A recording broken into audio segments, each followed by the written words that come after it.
Most often when Muslims are asked the question, so why do you guys fast in the month of Ramadan? The most common answer is to empathize with the poor or to know what it's like to be hungry. Now, although these answers may be partly true, there's a lot more to fasting than this. If we were to look into the Quran, it in fact reveals something a lot deeper. Allah subhanahu wa ta'ala says, O you who have believed, fasting has been decreed upon you as it was decreed upon those before you, so that you may obtain taqwa. Meaning that the purpose of fasting is to gain this taqwa. But what exactly is taqwa?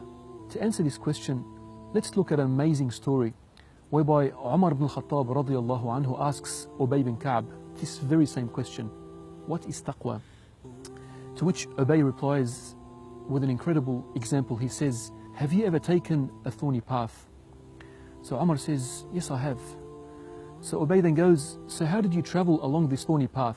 Umar radiallahu anhu responds and says, I rolled up my garment and was cautious as to where I would tread to avoid being pricked by the thorns. So Ubay radiallahu anhu responds and says, this is taqwa.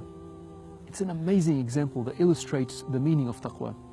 A concept of being cautious and careful as to where you would tread, not out of the fear of stepping into thorns, but rather the fear of stepping into that which Allah subhanahu wa ta'ala has prohibited. And by fasting, we can gain this virtue of taqwa.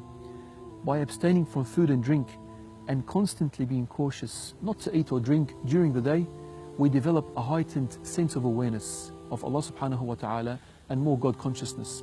And surely if we can learn to be cautious in avoiding the consumption of food and drink which are generally permissible, then we would similarly be able to train ourselves to be much stronger and much cautious from falling into that which is otherwise impermissible, such as backbiting, gossip, the unlawful gaze, or even disobeying our parents. So if anyone asks you, why do you fast?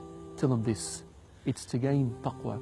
May Allah subhanahu wa ta'ala grant us all taqwa this Ramadan. Assalamu alaikum wa rahmatullahi wa barakatuh.